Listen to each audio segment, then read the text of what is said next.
In 1971, a Stanford psychologist put an ad in the newspaper, $15 a day to be a subject in an experiment studying prison life.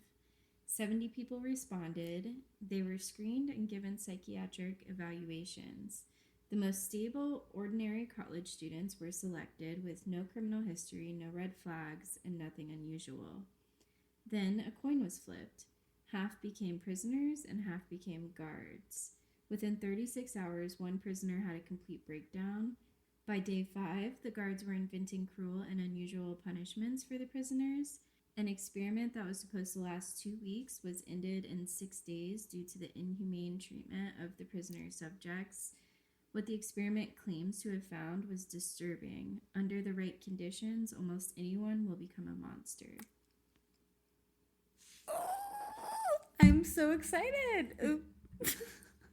I'm so excited. Have you heard of this before? So it's called the Stanford Prison Experiment. I have, but it's like I've only heard surface level things, so I'm so excited. Cool. Yeah.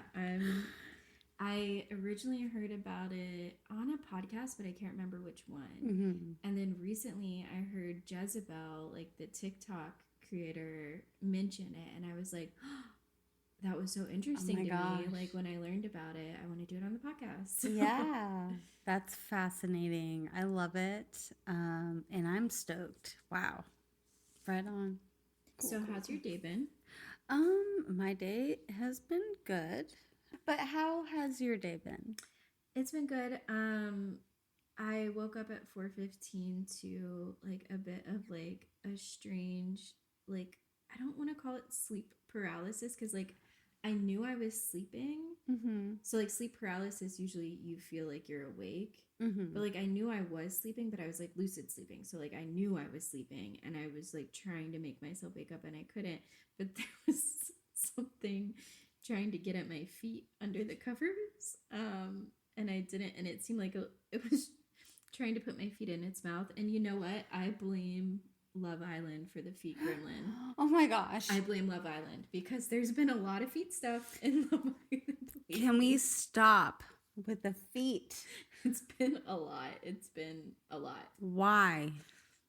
Right. Why is it such a thing? I don't know. And we're missing movie night right now. It's tonight? Movie night is tonight, yeah. I know. Oh my gosh. Okay. I know. And it's fine. We got a late start on recording too. I've been here for like an hour. Yes. It's some technical difficulties, so it may be too late to watch it tonight. And y'all, we have gotten batteries from children's toys to do this. Many a child toy. Many a child toy. Bluey toys have been sacrificed. It didn't work until we found those Duracells. The Duracells. We're not a sponsor, but we could be. Yeah. This podcast literally is brought to you by Duracell. Literally. But not as a sponsor. I don't know if we can get in trouble for that. Right. But if you want to. So yeah, it's been a day waking up at 4:15 from the little feet gremlins. So sleep paralysis. Yeah. Demon. Yeah. So hopefully, light sleep paralysis. So hopefully the feet demon doesn't visit me again tonight. Unless movie night brings on something crazy. Right. Maybe we should get into it. Yeah, I guess we should. Okay. Should we fuck shit up? Let's fuck some shit up. Let's do it. Okay, so this is set in August of 1971, August 15th through the 21st. It was originally intended to just last 1 to 2 weeks, but ended up being terminated on the 6th day, just shy of a week. Wow, that's crazy. The intent of the experiment was to observe the dynamic between people in authoritative positions and people in submissive roles. They wanted to find out what causes violence in prison, and do violent tendencies lie in the personalities of people who become inmates or prison guards, or is it the prison experience that fosters violence in the prison system? And at what point can role playing turn into more than just a game? The study was led by Dr. Zimbardo, which just sounds like something out of like a sci-fi It film. sounds ominous. It For does. sure. I think it initially had 24 students, but I think a couple dropped out before it started. But initially, there were 24 students recruited through the newspaper ad, and they were randomly assigned to groups of guards and prisoners. The conclusion of the experiment was that ordinary college students can do terrible things. Everyone's worst nightmare. Right. I feel like it kind of is that like there's this evil lurking within all of us. Within all of us. Like, it's giving Lord of the Flies. That's one of my favorite books, though. I'm actually so unfamiliar with it. I'm so sorry. Oh my gosh, it's fine. I have this weird morbid fascination with it. Okay. It is so. It's good. Okay. That's all I'll say. So the whole experiment started with a mass arrest. The people who signed up to be in the experiment and ended up being randomly selected as prisoners were actually arrested by the police department, like in public. Okay. So like they would go to their houses or wherever they were and arrest them. They were charged with a felony, not actually, but warned of their constitutional rights, were put spread eagle against a police car and searched. They were fingerprinted, and then once they got done like processing their files and getting their information, they were put into an isolation cell to wonder about what they did to get there. Okay. So not legitimately, they were just as a facade for this thing. And okay. It was all to like foster this idea of like making them feel like they actually are in prison. Wow. So yeah, it was kind of that's crazy in depth, and like their neighbors are out there and stuff seeing them get arrested. One of the guys says like, I just wanted to yell like, did this they get is paid? Experiment. Yes. Yeah. Okay. Did they get paid? Yes. Yeah.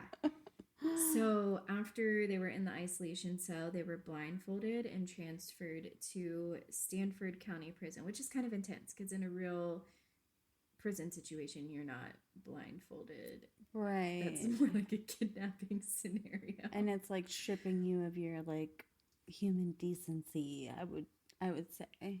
Right. Probably. And I think that in due is the process. point. Yeah. And then once they got to the Stanford County Prison, they were searched again. They were deloused, which I think was something that you did with prisoners in the 1970s. Yeah. It was some kind of spray. Yeah. That they were sprayed down with. They're issued uniforms, bedding, soap, towel, toothpaste, and toothbrush. And there was a chain that was always bolted around one ankle and had to be worn at all times. Oh my gosh. And it didn't like connect to a wall or anything. It was just this like feeling of oppressiveness that they were trying to foster because, and we'll get a little bit more into it, but they wanted to, without having the actual feeling of confinement, they were trying to get as close to like still getting those same feelings as possible. For sure. I guess also in the 1970s, they were forced to shave their head usually when they got in prison. So instead of shaving their heads, they had to wear nylon pantyhose over their head to kind of mimic being bald. And I wonder if that's because of lice too. Yeah. The delousing of it all. Yeah. The delousing of it all. So after all that, they were greeted by the warden, who was a grad student who actually helped come up with the idea of the entire experiment. He tells them that there will be 16 rules that will be posted in their cells, and they'll be required to know them and recite them. So they're trying to simulate the state of imprisonment, and there's a ton of things that they did to try to simulate this. The goal was not to generate a literal state of imprisonment, but to get some of the psychological effects of a state of imprisonment, despite the differences between the experiment setting and an actual prison setting. So the people running the experiment had discussions with ex-convicts, parole officers, and correctional personnel. They reviewed literature on prisons and concentration camps. You do see them like mention concentration camps a couple times, I think, just because it was somewhat recent and it was a very intense form of imprisonment. Yeah. They tried to put in enough mundane realism to allow the role-playing participants to deeply get into their roles, into the structure of the prisoner and guard mentality. Some of the things that they did to play into the mundane realism was the police raids, how it started. And there was also a newsman on site for those. So like they got a cameraman from a local news station like filming them getting arrested to make it feel more real. That's crazy. Priests, public defenders would come and visit the prisoners while they were in there. And then also they had visitation hours with family and friends. I do have a question.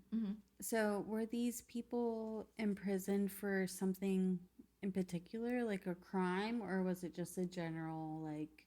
That's a good question, because it does say they're all charged with a felony, but like it doesn't, I didn't see any information as to like what charges they actually had. So I don't know if they just gave them like a vague, you all have a felony, or to make it like feel heavier, or if they actually were like, you got battery, you did this. Oh, and then part of the realism too, they had stationery imprinted with the prison name in there as well. Just interesting. A little touch.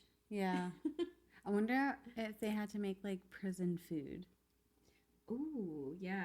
You know? I mean, probably. They ate 3 times a day. And I know one time it was just like sausages, which we'll get into. Dope. The prison was located in the basement at Stanford University's psychology building. They were just like, it's summer, the students aren't here, let's turn it into a prison. Which is crazy. I feel like schools would never let you do that these days. Also, like, human experiments. Yes. Like, I don't think this would fly. No, and I think this is one of the reasons why it wouldn't. But there was like a long corridor that they used as a prison yard. And then there were 3 6x9 lab rooms off of that corridor that they turned into cells, and they put 3 cots in each cell to make the cells. And then they took off the doors and put like barred doors in place of the doors that were there. And all these cells opened out to that prison yard. Then there was also a solitary confinement area called the hole across from the cells. And that was just like a small dark storage closet. Oh no. Oh my gosh. Did you ever watch Orange is the New Black? Yes, yeah. Yeah. That reminds me. I've been thinking about it a lot since researching this. Yeah. Also Matilda. The Chokey. Yeah. The choke. Dude, like literal nightmares as children. Yeah. Like we are scarred. Right. It's such a good movie though. It is so good. It really, I thought I could do magic for a little while because of that. Yeah. I was like, I just gotta try harder. And also, like, I hated Danny DeVito for a while. There were also guards' quarters, interview testing rooms, and bedrooms for both the warden and the superintendent. There were toilets, but no showers. And the toilets were available in a nearby corridor, so they couldn't just, like, go to the bathroom of their own accord. Dude, that would drive me nuts. Yes, and yeah. There's one thing in here where I'm like, that I would not survive. I could not. There were concealed video cameras and microphones, which caught much of the interactions between the guards and prisoners. And it seemed like they were kind of randomly set to go off. So they weren't always recording, but they did catch some stuff. Prisoners were always observed by staff unless they were in the hole. There was absolutely no aesthetic appeal in this little created prison. Sensory stimulation was minimal. There was a lack of windows also, so they couldn't tell like what time of day. There was no clocks, no windows, so they had no sense of what time of day it was. And the lack of windows caused poor air circulation, which, as mentioned earlier, there were no showers. The stench from like the washed prisoners got pretty intense towards the end. Yep. Oh my gosh. That is so... I don't know. It's like humiliating in a weird way. Right. I mean, they signed up for this, but right. also, did they know to the full extent that they would be Doesn't seem like subjected to this? Doesn't seem like it. There's even a point where Zimbardo, I always want to say Zimbargo, but it's Bardo. Zimbardo was talking with the guards before they went in, and he was like, yeah, they think they're just gonna like come here and just like sit around and do nothing for 2 weeks. And so it seemed like they weren't totally clear on the circumstances. Right. And can you imagine how crazy it would make you feel to be stuck in this? I would not have lasted. I would be screaming and like raging. Day one. The second you interrupt my sleep.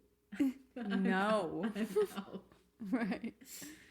Oh there were 10 prisoners initially and 11 guards. All participants were given personality tests, and they were thoroughly vetted to be normal individuals and then randomly chosen as guards and prisoners. At the beginning of the experiment, there's no difference between the guards and the prisoners, like on a psychological scale, I guess, at least from the tests that they ran, or the guards and prisoners from like the general normal public. I do have a question. So when it first started and they were like arresting the people, did those people know that they would be guards or prisoners, or is that different? Yes, I think they did know by that point. Okay. Because the guards knew that they were the guards. So I'm assuming the prisoners knew that they were the prisoners. And that they were signing up for that? Well, they signed up for it, and then knowing that they would be a guard or a prisoner. Oh, okay. And then they, I think at some point were told, like, you're going to be a prisoner. Because they seem to be aware that that's why they were getting arrested. Because I feel like otherwise, even if you know you signed up for this experiment, you know, you'd be like, what the fuck is happening? Right. No, this is so extensive. Right. After 10 p.m., prisoners were no longer allowed to go to the toilet facilities and had to use the restroom in buckets. Sometimes the guards refused the buckets to be cleaned, which just kind of added to the scent of things. The guards? Yeah, refused for the buckets to be allowed to be cleaned. Wow. So already the power trip is starting? I think this is towards the end, but okay. Yeah, it happened pretty quickly. Wow. This word is always so hard for me. Give me a second. It's like animosity? No. Anonymity. Anonymity. Say it again. Anonymity. I think so, right?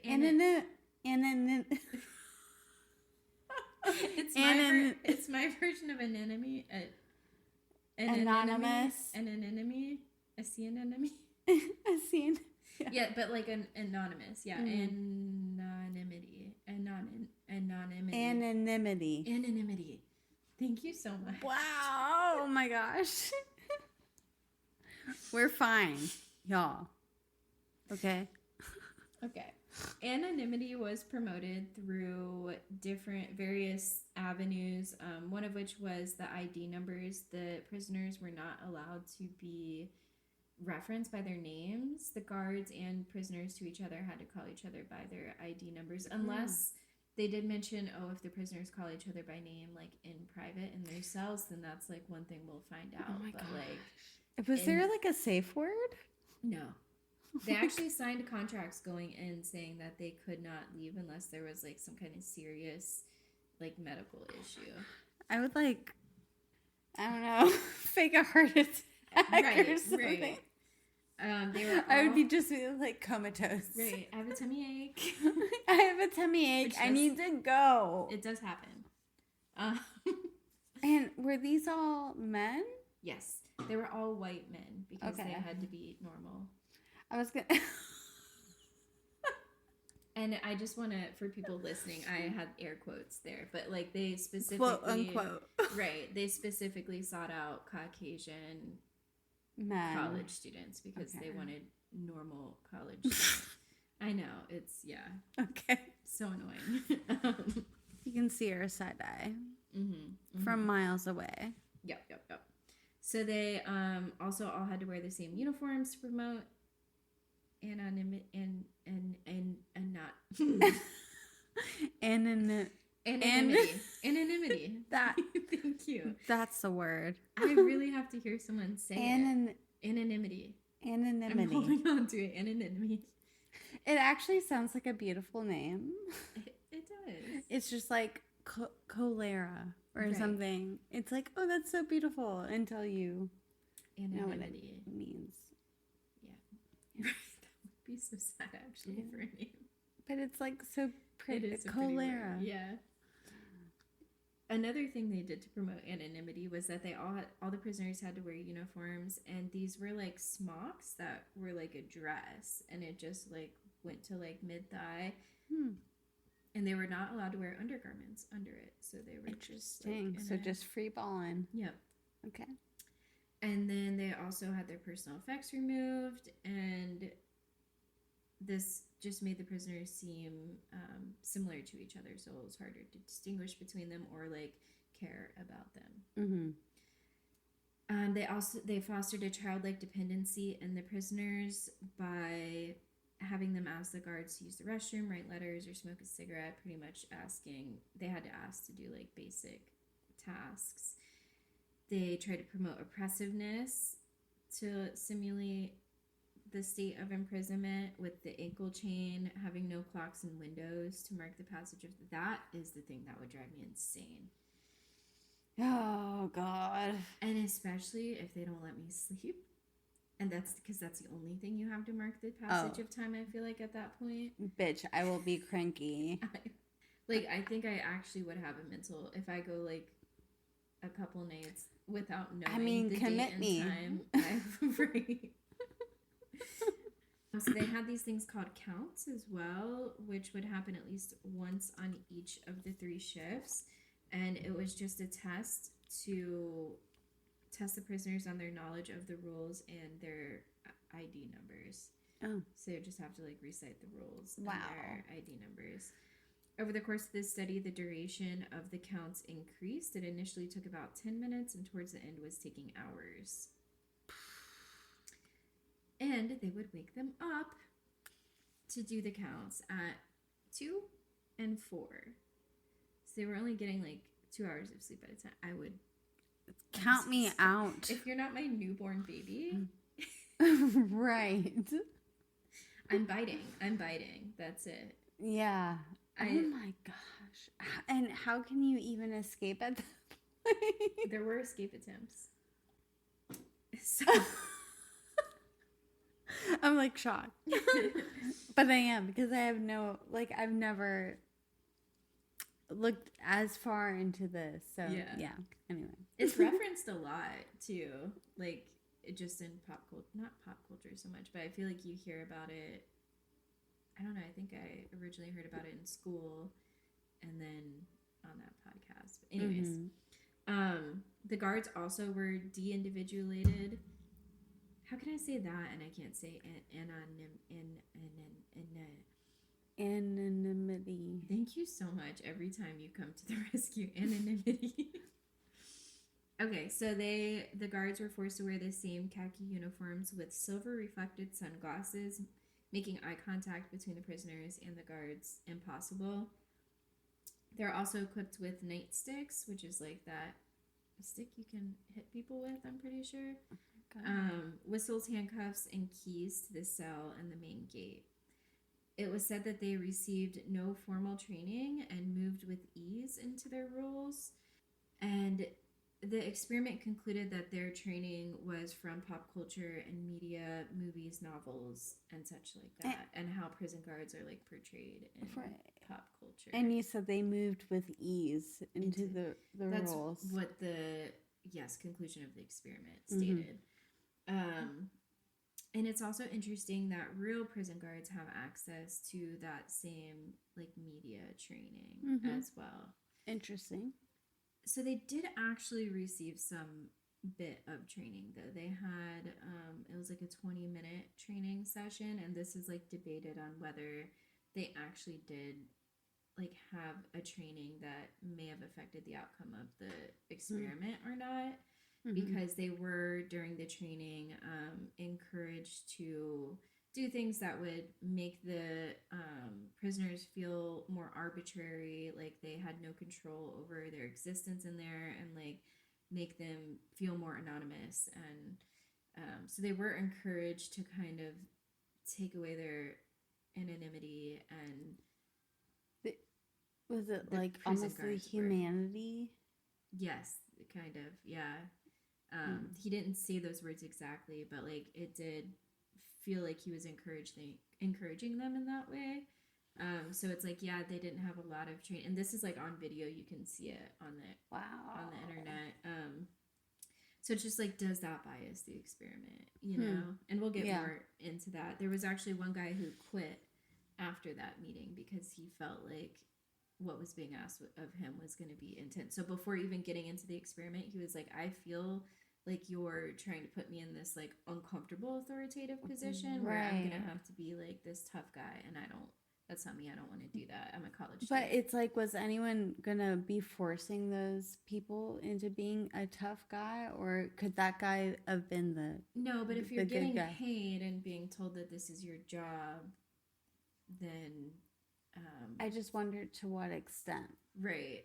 And like that this is the point of the experiment, to be like, is it to be as like cruel as possible? No, but it's to simulate what it's like in prisons. And like these are all hippies coming in the 1970s too. They hate prisons. They you know, like they're very anti-authority and stuff. So even like some of the people who were guards later on said that like they were under the impression that they were playing their role in this experiment to show that prisons are evil and that they shouldn't exist, and like this experiment was supposed to show that. So like they felt like they were playing a role for that. So it's like how much of that is true, or like them trying to justify what they did. So it's interesting. Yeah. And it is also interesting that with like the training and stuff, the conclusions of the experiment say that there was no formal training, but there was this training. So it's almost like a bit of a skewed report. You know? It also was said initially that in the reporting, the conclusions of the experiment, that the guards made their own rules, but records do show that the guards were given suggestions for rules, and then they were also told that they can make their own, but they were given suggestions like push-ups, which they did a lot of, and other types of punishments that they... I mean, I'm sure there were guidelines, right? But to just walk in there and... But again, the conclusion of the experiment said we didn't tell them what to do, but they did a little bit. Right, so it's like that's a little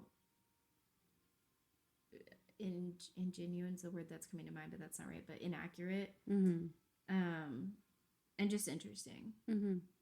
So the motivation: the guards got paid $15 for an 8-hour shift. When their shift wasn't happening, they were able to go home. The guards? Yeah. So they came for 8-hour shifts at a time. Oh my gosh. And then they went home, went back out into the outside world, and which is like how prison guards are. Right. That makes sense. And then prisoners got paid $15 for a 24-hour period of confinement. The math isn't for quite not mathing, being, huh? Yeah. And they were not allowed to leave. Not allowed to leave, not allowed to shower or have access. And I don't think they knew going in that they wouldn't be able to shower. Dude, I would flip my shit. I could not do that. I take baths like twice a day sometimes. I mean, it's just, gosh, a girl needs to take a bath. Yes. A soak. So money became less of a motivation as the experiment went on. Guards would work overtime for hours without asking for any additional pay, and never asked for more pay when they realized how exhausting the role was. Prisoners also never complained about the difference between the guards and the prisoner pay. So the guards were just enjoying the power trip. Maybe some of them.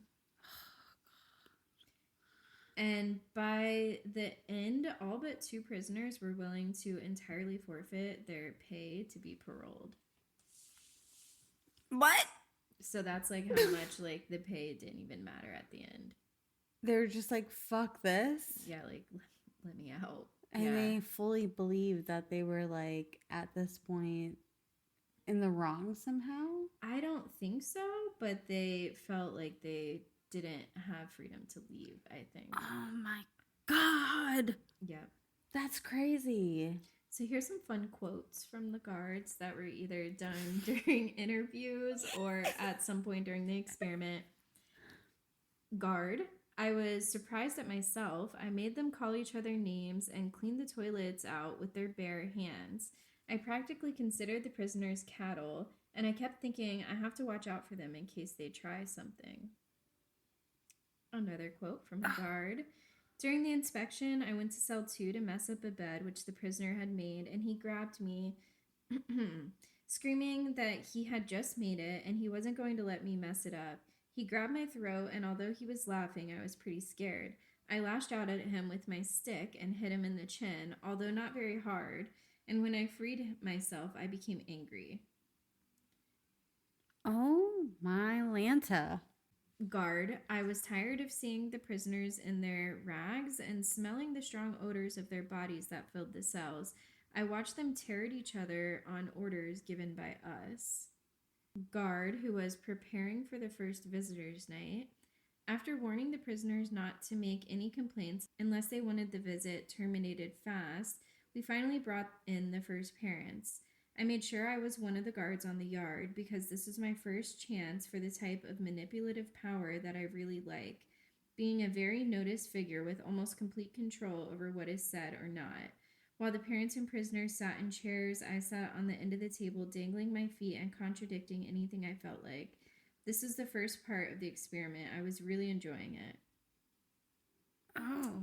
And then the last one, guard: acting authoritatively can be fun. Power can be great pleasure. That is fucking terrifying. Yeah, I don't like it. Ew. Ew. Oh my God. And it's crazy when you keep in perspective that this only lasted 6 days. And it was supposed to last 2 weeks. Right. And in 6 days, people were saying stuff like that. Oh my God. Right. What the hell? Normal, in air quotes, college students. Normal men. Right. I do wonder if women were involved in how this it would experiment, change. how it would be different. They say it's like a matriarchal society, like as far as even like animals go. Yes. It's calm, orderly, everything's fine. Everything is split. Everything. All the resources are shared. And no one is violently. Yeah, can we redo this but with women and see how it I goes? would actually. We'd be like braiding each other's hair. Like, right. Can you be my prison guard? And you'd be like, girl, you're fine. You're forced to watch the Eras tour over and over again. Well, sorry. After Eras. Chain me. After Eras, Long Pond. Yes. Yes, yes. So it wasn't long before the guards began to show an interest in unnecessarily using their authoritative power over the prisoners. They forced prisoners to engage in tedious work like moving cartons back and forth between closets and picking thorns out of their blankets for hours on end. Now, I feel like thorns has to mean something I'm not thinking of, like maybe like a weird clump of like. Where would they be getting the thorns Right, from if they aren't allowed outside? I'm assuming it's like a sewing mishap or like on those like. It's like those old, I don't even know what material it is. It's not wool, but there's like this material that gets these little clumps Those little on it. nubs. Yeah, I wonder if those are called thorns. I don't know. It can't be actual thorns. It's the 70s, am I right? Yeah, I don't know what was going on back then. Anyways, tedious tasks. That sounds, I can't imagine just moving cartons back and forth. between 2 rooms. I would say fuck off. Right, yeah. I would have some problems in here. They're Yeah, also dude, put us in an experiment. Yeah. Please, someone? Right. Because we will show you what's up. Mm-hmm. And we will challenge everything that you have ever known about. I would maybe hit my limit at the getting hit though with the little sticks. Ooh. Yeah. I don't do good with like actual physical pain. And did they sign up for that? They did not. And I think there was only that one instance and like the guy was kind of holding him by his throat. So like I can imagine in the 70s he was like, oh, boys will be boys. Like I deserved that because I held this guy up by his throat, you know? But yeah, they were not allowed to physically harm the prisoners. And for the most part, I don't think they did.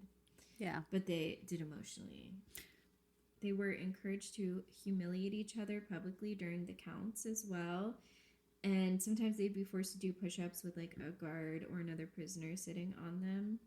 Prisoners began to put each other down, and when interviewed, it was found that 85% of the prisoners' comments about other prisoners were uncomplimentary or deprecating. Prisoners also were found to have only 10% of conversations about outside topics when they had downtime away from the guards. 90% of the topics were about escape plans, food, and other topics pertaining to the confinement.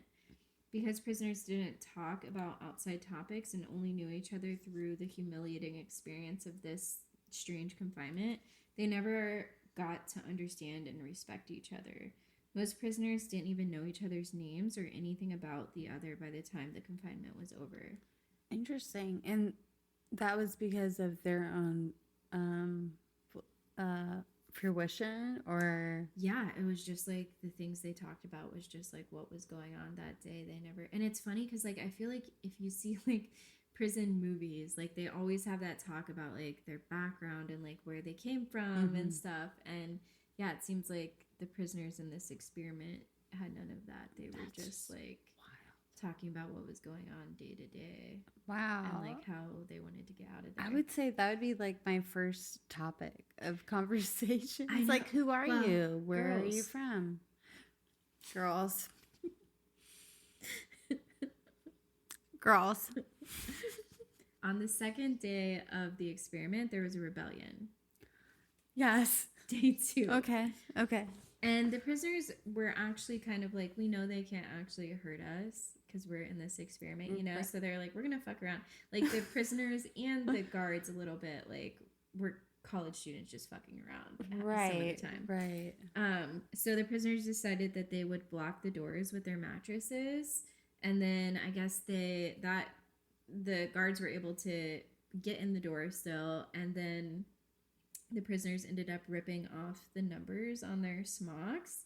Interesting. So the guards took their smocks and chained 2 of the guys together just naked. Oh. And at shift change, those 2 guys tried to escape the prison, and they were like, because they were chained together, it's kind of like the 3, you know, like those potato sack races, you know, like. This is not funny. By the way, it is a little bit. It is. They're kind of hobbling their way out, and then I guess when the new shift came in, they realized they were missing and were able to like catch them before they got far enough away because they're just hobbling. That is fascinating. Yeah. Wow. Okay. One of the prisoners at one point was rattling on the bars and was sprayed with a fire extinguisher by a guard for rattling on the bars. Oh. That seems a little extreme. Yeah. They were also put in sexually humiliating positions. So, like, they would be told sometimes, like, you're a female camel and you're a male camel. Hump him. Or was this according to the experiment rules or what they just decided? I don't think so. I think this was made up on the spot. That's fucked up. Yeah. And, like, they were forced to, like, mount each other like dogs. And sometimes their buttocks were exposed during that as well, which is just so degrading. Oh my god. Yeah. It's pretty rough. Prisoner 416 felt he was losing sight of himself, so he attempted to stop eating to get sick enough to be released. This is a quote from him. He said, "I began to feel that I was losing my identity. The person I call," and it's just name in parentheses because they don't put his name, but let's say Jerry. "The person I call Jerry, the person who put me into this place, the person who volunteered to go into this prison, was distant from me, was remote until finally I wasn't that. I was number 416. I was really my number, and 416 was going to have to decide what to do." Whoa, 6 days. That's deep. Yeah. Um, But I feel like that's what like sleep deprivation and stuff does to you. right. And when you're stripped of your humanity, which usually, like, of course, like, oh my gosh, okay. I guess I'll tread lightly here. A lot of people that are in prison deserve to be there. But there's also a lot of people in prison that are being unfairly punished. And like the punishment for the crime is not worth it, and then in the end it just creates so much more harm than good. For sure.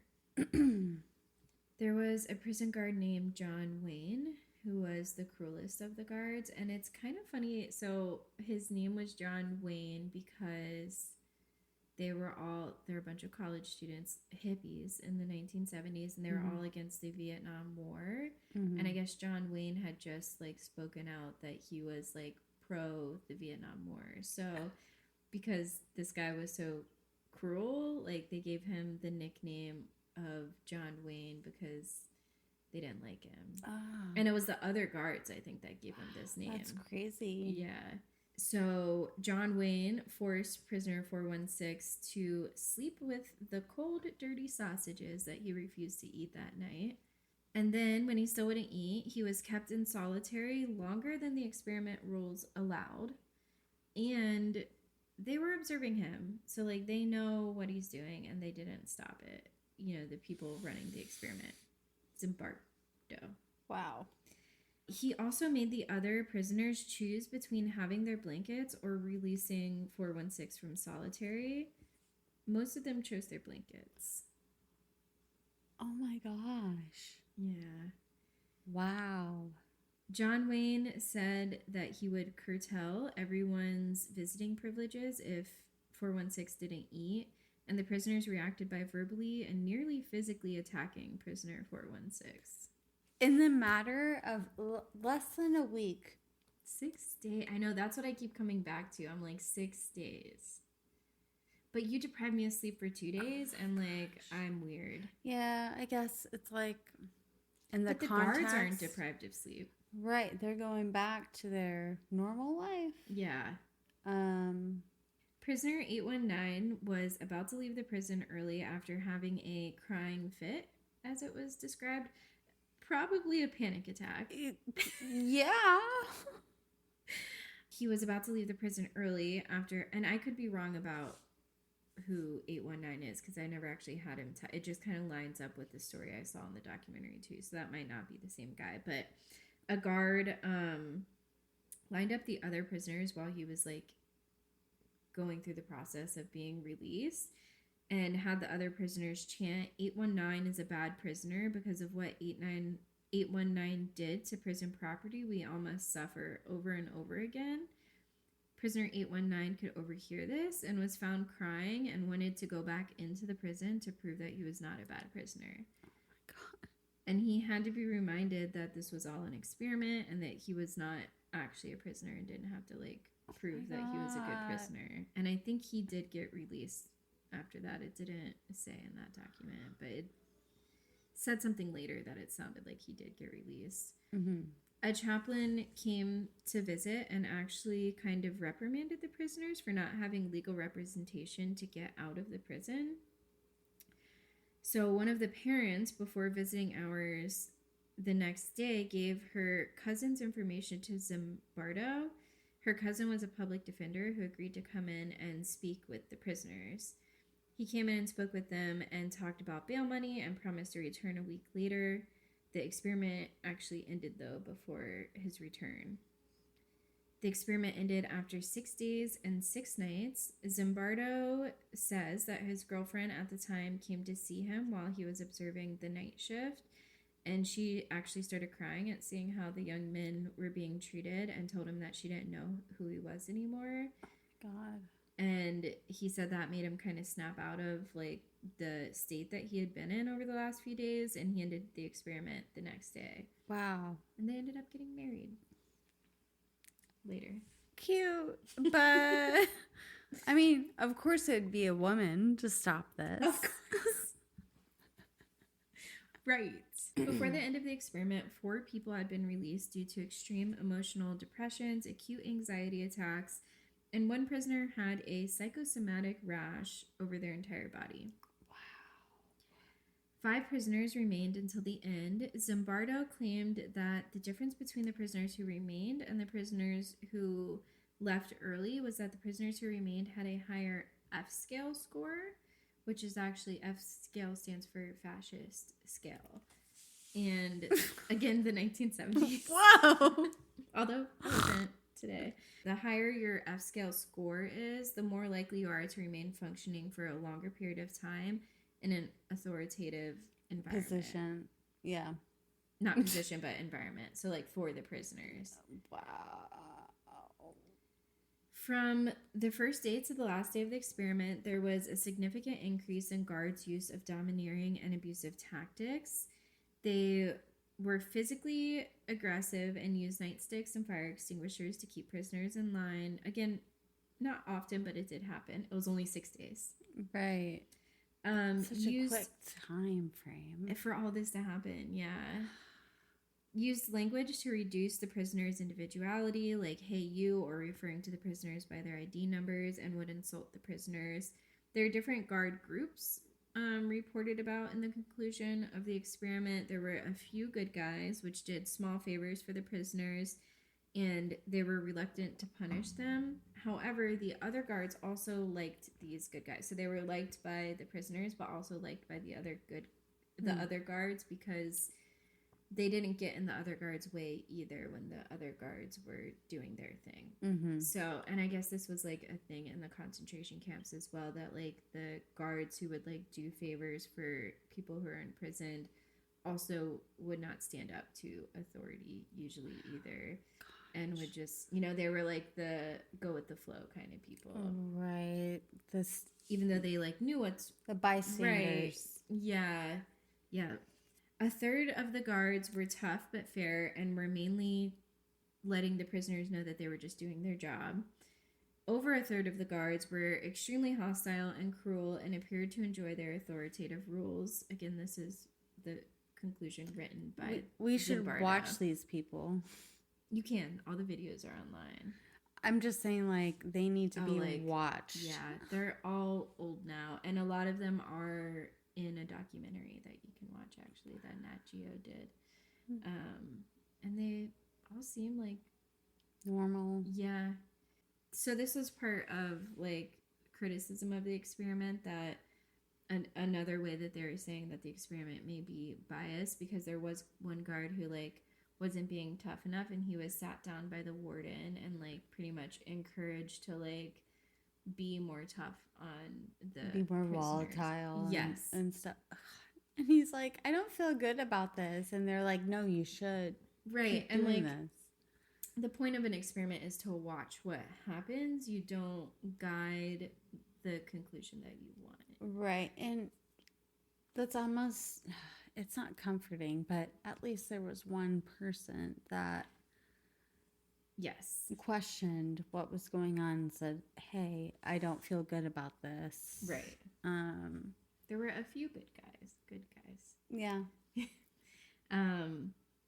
With the prisoners, they initially resisted the guards and answered their questions, but became more obedient as time went on, and their responses in general diminished or decreased over time as they learned that the less they do, the safer they are. So they, at the beginning were kind of rowdy and just like, you guys can't hurt us anyways. Like, and then as time went on, they're like, well, if I just like shut up and just like fall in line, like I at least will like be protected by the anonymity.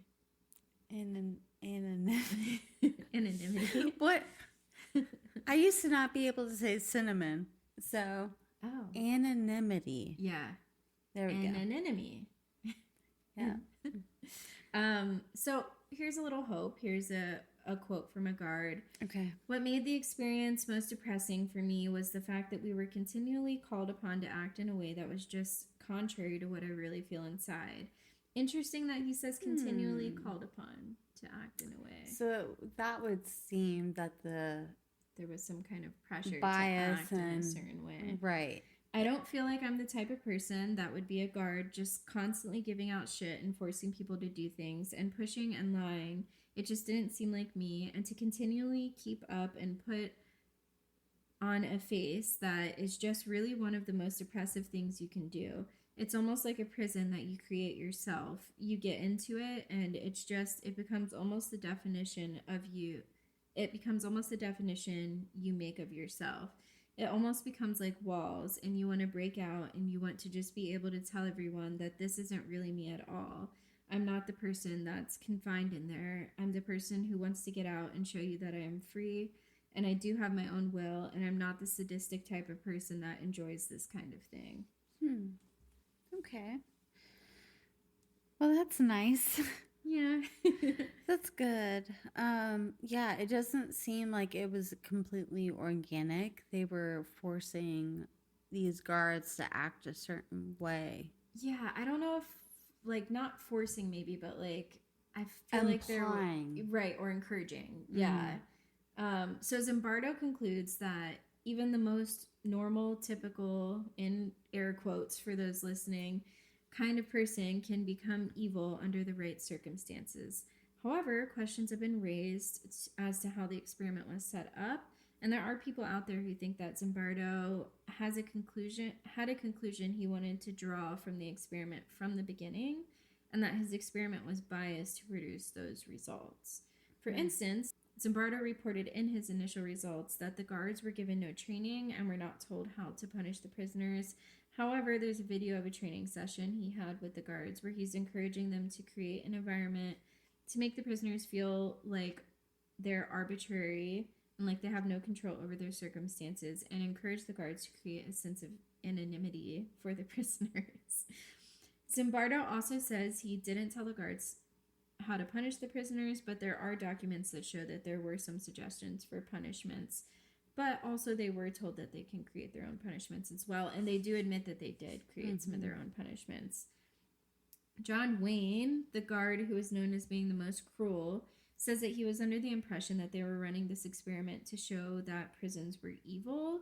He was a hippie, they all were, and if they could help prove the prisons were evil, he was going to do his part. He also was an actor, so he saw it as like an acting role. He says he can't even be mean to his cat, and that he was playing a role in there for the greater good. But it's like, how much of this is you playing a role? And he even says, like, in the documentaries, like, if I actually, like, harmed anyone, like, I would be so upset about that. But, like, there are people sitting next to him who do say that, like, there's some things that they did in there that they were forced to do by him to other prisoners that they've like thought about for 20 years and like never, or 50 years and never been able to let go of it, like reconcile or anything. Yeah, there's this one part where they had to like bang on the door when 416 was in solitary confinement, and the one guy just like barely tapped on it at first, and then like he made him bang more on the door, and he was like buddies with that guy and cellmates with him. So he's always regretted that he banged on that door. It turns out 416 didn't give a shit. Like, when he actually like met him during this documentary thing, he was like, I feel so like at ease. I feel so relieved that it hasn't sat with you the way that it sat with me. But like, it did sit with him for 50 years. So it's like they are telling you that they were harmed emotionally. So like it's weird that you say like if people were harmed emotionally, and then some of them even say to him, they're like, whether this is a created environment or not, like what you did was what you did, and like where do the ethics come into play? I mean, that was a part of the experiment to see what you would do, and you chose to act on your and he most came evil. up with punishments and stuff too. So. Yeah, dude. Fuck John Wayne. That's what I said too. And then I saw him. I'm like, let me see this guy. Like, just show him. I'm sure he's so unassuming. And then I saw him, and I'm like, maybe he's not that bad. But then there was a couple things he said, like towards the end, that I was like, I don't know about that guy. So interesting. Yeah, it's all very interesting for sure.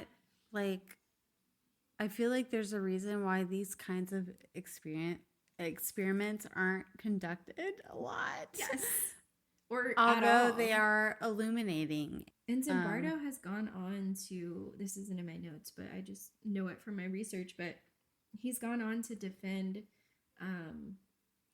people who have, like, guards who have done bad things, saying that, like, he spoke with them and he knows that they're really a good person. They're just a result of, like, what this experiment proved. And that is also very controversial, because it's like you're justifying, like, real abuse by something that happened and he'll, like, actually go to court and, like, be in defense of these people and as an expert witness. And it's like you're justifying real abuse by something that happened in an artificial environment. It just doesn't. That a lot of people have criticisms on how the experiment was set up initially anyways. So it just doesn't sit great with me. It's like, in a way, I can see where he's coming from, but that does not give you an excuse to treat another human being lesser than, you know? So I get it, but that's why you need to be very careful. Not you, obviously. Right. But we need to be very careful with the people that are in authority of these situations, because... And they should be held to the same standard of punishment. The people that they're prisoning. He was saying that, like, this guy in particular, like, was on this night shift with all these other people who were very cruel. So he's like, I spoke to that guy for hours, and I'm a psychology major, and, like, I determined that he is a very nice, normal person, but because he was on that third shift with those people is why he did that thing. And it's like, but I don't know, dude. Like, so does that give, like, a prison guard, you know, in any other jail, like, the right to treat prisoners that way? No. And I think this was, like, in Iran overseas, like, during one of the recent wars, not the current one, but no, that is crazy. And it is that nature versus nurture, the environment, everything. There are so many factors that go into this kind of freaking stuff. But I just, like, I would like to think that myself, I would never treat a human being that way. And I certainly wouldn't in an artificial environment. Like, I also don't think I would in a real environment, but, like, it's hard to say that unless you're in, like, a situation where you feel like your life might be in danger if you don't do a certain thing, you know? I don't think I would, but it's like the guards got to go home. That's what I'm saying. Like, they're not, like, in... but again, they weren't being confined. From, like, John Wayne's perspective, he's saying that, like, they were told that they're promoting this idea of, like, prisons are evil.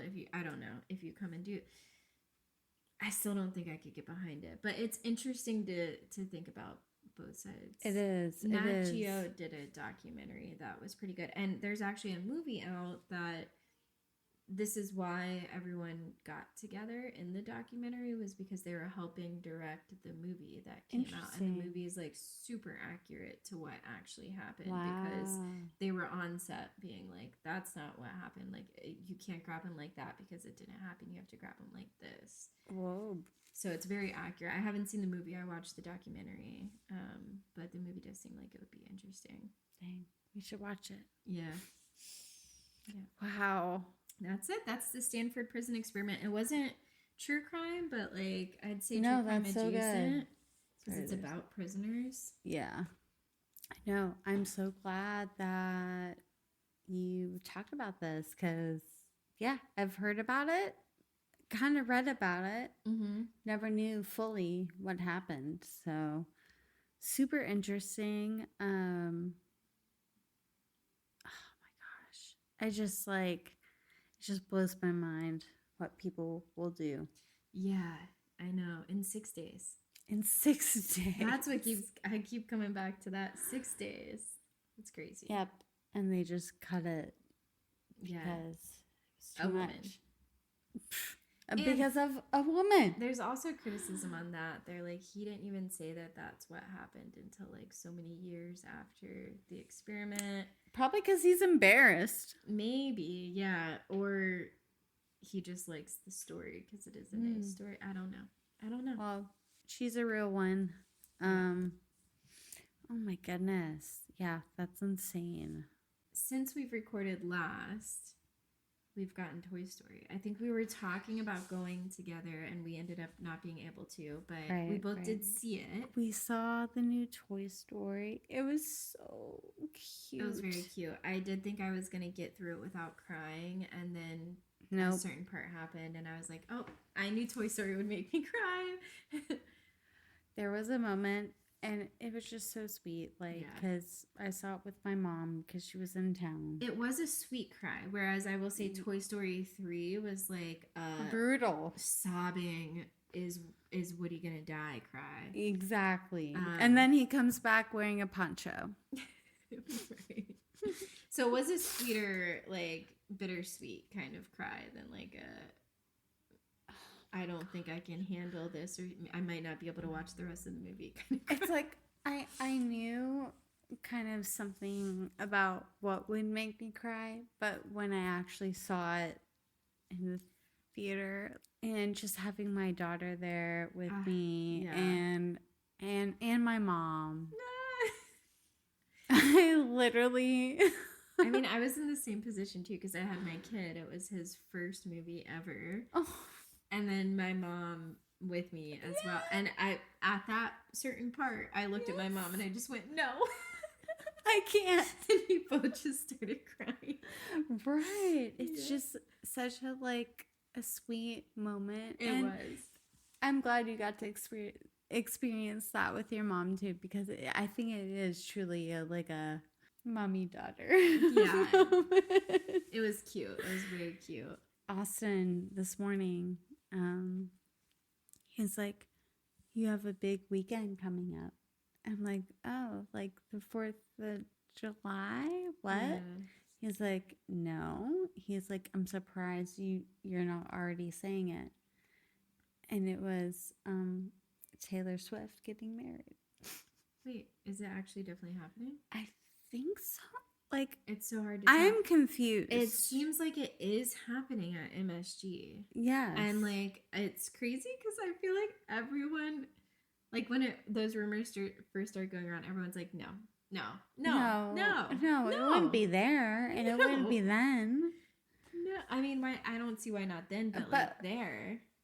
Right. And it just seems like, I don't think the fans are coming though. No, there was like rumors that like she was gonna invite like 1,000 fans or something. That sounds crazy. That's crazy. If not, I mean, we should be invited. Well, we do have a podcast. We only have a podcast for you, Taylor.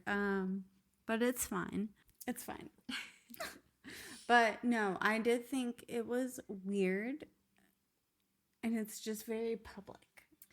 It's interesting, but security's tight as hell there. Tight as hell. You can like walk in from blocks away, apparently. So I think it's happening there, and I hadn't heard anything about this weekend, but yeah, apparently it's like July 3rd. Interesting. That's what Austin said. Isn't that a Thursday? No, that's Friday. Friday. Yeah. Well, I wish them the best. It's gonna be so beautiful. Either way. I hope to get some pictures, but I'm okay. Yeah, but we're okay if we don't. The amount of times we've said that. But yeah, wow, that's so exciting if they get married. Yeah, so it could be in a couple days. Yeah. But this has been fun. I love recording in person. Me too. This is really fun. That's it for tonight's episode of Crimelia Street. You can follow us on TikTok at Crimelia ST Podcast. Follow us on Instagram at Crimenelia Street and on YouTube at Crimenelia Street Podcast. And feel free to reach out to us at crimeliast@gmail.com. Bye, clowns. Bye, clowns.